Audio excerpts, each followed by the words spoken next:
फंस सकते हैं। बुद्धिमान क्या होता है? सामान्य बुद्धि चातुर्य से कुछ अधिक। संकट में बुद्धिमान नहीं, वो बचेगा जिसमें अनुकूलन की क्षमता अधिक हो, जिसने स्वयं को परिस्थितियों के अनुरूप ढाल लिया हो, वही संकट से बच पाएगा। और यही सार्वभौमिक नियम है।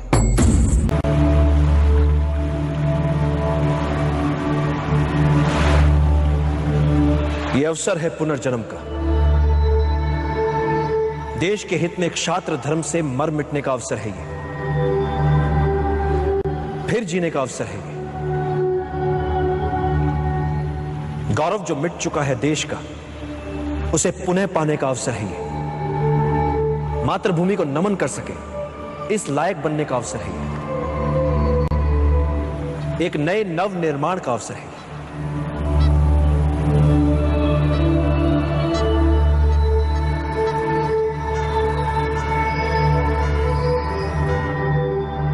निर्णय आपको लेना है। चाहे तो आप सब अपनी पराजय के साथ जीवन भर सर झुकाकर पशुवत जी सकते हैं,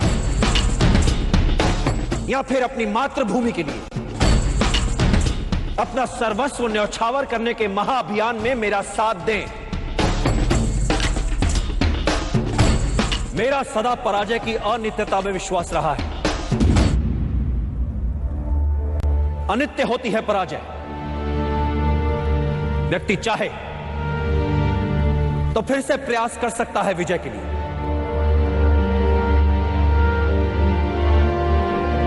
जब वो मन से पराजय को स्वीकार करता है, तब वो होता है पराजित।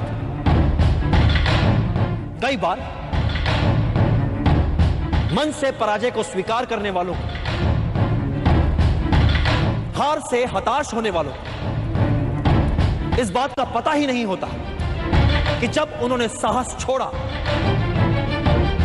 तब वो विजय के कितने निकट थे। हर पराजय विजय यात्रा के मार्ग में आने वाली एक अनुभव मात्र होती है। ऐसा अनुभव जो हमें कुछ और सिखाता है, हमारी कमियां हमें बताता है, हमें विजय के और निकट ले जाता है। इसलिए यवनों से मिली पराजय को भुला दीजिए। आइए मिलकर एक बार फिर हम सब एक और प्रयास करते हैं। मिलकर किया हुआ प्रयास कभी व्यर्थ नहीं जाता। मिलकर आज हम अपने देश का एक नया इतिहास रच सकते हैं, एक नया समाज गढ़ सकते हैं, नियति के लिखे तक को बदल सकते हैं। आज हमारे समक्ष जो अवसर है, ऐसा अवसर भाग्यशालियों को ही मिलता है। अपनी मातृभूमि को विदेशी आक्रमणकारियों से मुक्त करवाने का अवसर, अपने ऋण से उऋण होने का अवसर, अपने राष्ट्र के नवनिर्माण का अवसर, अपने गौरव को पुनः प्राप्त करने का अवसर, अपनी मातृभूमि के लिए मर मिट जाने का अवसर। तो आइए अपनी मां की लाज बचाएं, मिलकर इन विदेशियों को मार भगाएं। निर्णय आपको लेना है।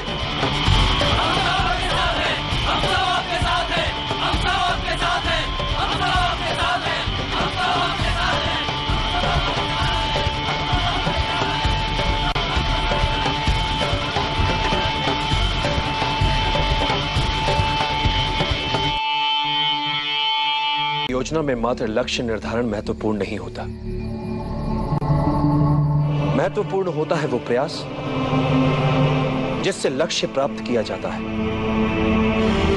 चिंतित ना हो, 99% यही संभावना है कि महाराज पुरु और कैलिस्थनीज दोनों असफल ही होंगे।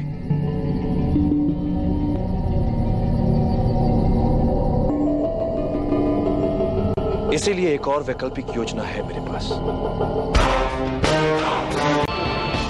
क्रोध के उन्माद में नहीं होता है समस्या का निदान, किंतु शांत चित्त हर समस्या का हल ढूंढ सकता है।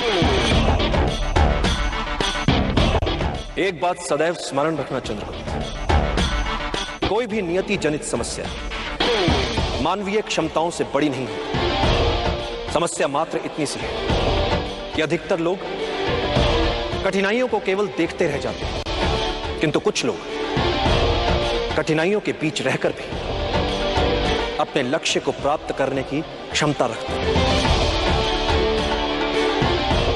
इतिहास में केवल उन्हीं का नाम लिखा जाता है जो विषम से विषम परिस्थितियों में रहकर भी अपने लक्ष्य को दृष्टि में रखकर दैनिक समस्याओं में बिना उलझे लक्ष्य प्राप्ति के मार्ग में आने वाली कठिनाइयों को समूल सुलझा लेते हैं।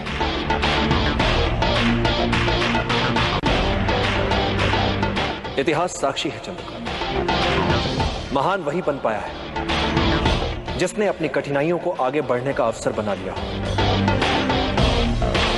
जिसने अपनी कमियों को निर्बलता नहीं अपनी शक्ति बना लिया। असंभव दिखने वाला निर्णय होता क्या है? एक ऐसा कठिन निर्णय जो लिया जा सकता है, इसलिए चाहे जितना असंभव लगे निर्णय लो, क्योंकि समस्या को अनिर्णय से खींचोगे तो समस्या तुम्हें खा जाएगी। निर्णय लेने में साहस करो, फिर देखो इतिहास तुम्हारा नाम कैसे अमर बना देता है। एक सरल नियम है चंद्रगुप्त, समस्या तुम्हें समाप्त करे उससे पहले समस्या को समाप्त कर दो, जड़ से मिटा दो, ताकि वो अपना सर ही ना उठा, ताकि वो अपना सर ही ना उठा, वो अपना सर ही ना उठा। सबसे बड़ा शस्त्र मनुष्य की बुद्धि और उसका विवेक होता है। एक बुद्धिमान योद्धा अपने बुद्धि, चातुर्य और विवेक से किसी भी युद्ध में विजयी हो सकता है, फिर परिस्थितियां चाहे कितनी ही विषम क्यों ना हो।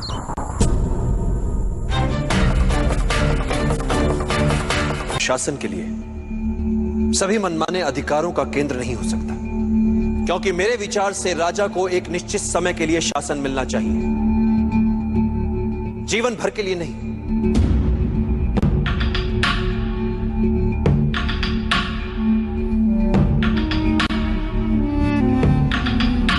इसलिए एक राजा को अपने लिए, अपने परिवार, अपने वंश की महिमा के लिए या अपने साम्राज्य की मान सम्मान प्रतिष्ठा के लिए समय नहीं गंवाना चाहिए,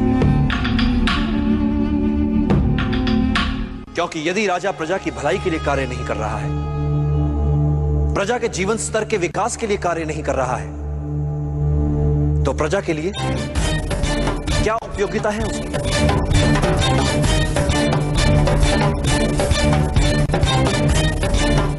मैंने तुमसे कहा था ना कि चाणक्य बहुत गुणी है। एक राजा का शासन तभी तक तर्कसंगत है जब तक वो प्रजा के हित में है, अन्यथा उसका कोई अर्थ नहीं, कोई औचित्य नहीं।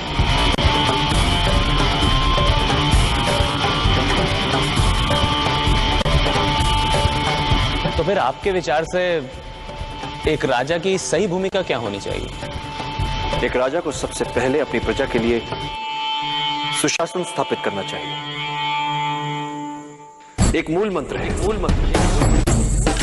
बहुजन हिताय, बहुजन सुखाय।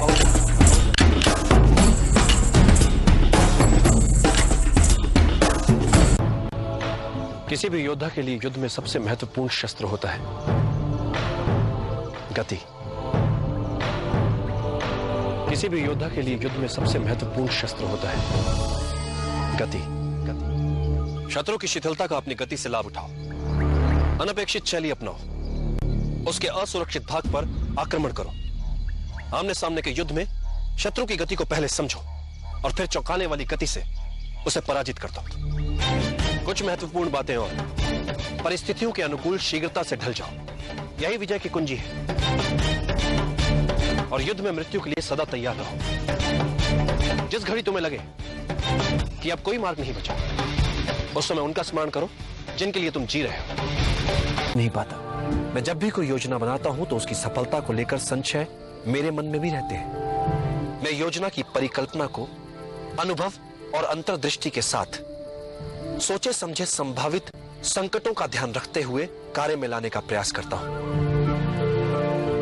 किंतु कार्य की सफलता योजना, भाग्य और अंतरात्मा के स्वर के मिले जुले असर से तय होती है। कार्य की सफलता में इन तीनों की बराबर की भूमिका होती है।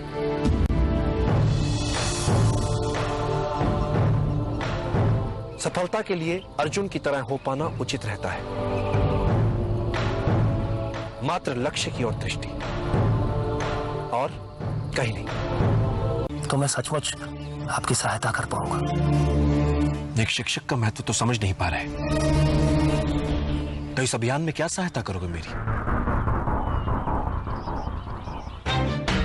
माना कि एक साहसी योद्धा एक युद्ध जीतकर दिखा सकता है, किंतु एक शिक्षक किसी साधारण जन को उस युद्ध को जीतने के योग्य बना सकता है। किसी भी युद्ध को जीतने के लिए चुनौती उस युद्ध के लिए अच्छे योद्धाओं को ढूंढने में नहीं है। चुनौती है साधारण जन को युद्ध का कारण बताकर उन्हें असाधारण बनाने में, जो एक शिक्षक ही कर सकता है। तुमसे बिना कोई मूल्य लिए एक सीख देता हूं, जिसकी मुझे लगता है आवश्यकता भी है तुम्हें। अपने विचारों को वश में रखो, क्योंकि यही तुम्हारी वाणी बनेंगे। अपनी वाणी को वश में रखो, क्योंकि यही तुम्हारा कर्म बनेगी। अपने कर्मों को वश में रखो, क्योंकि यही तुम्हारी आदत बनेंगे। अपनी आदतों को वश में रखो, क्योंकि यही तुम्हारा चरित्र बनेगी। और अपने चरित्र को वश में रखो, क्योंकि इसी से तुम्हारा भाग्य बनेगा। और सुखदा,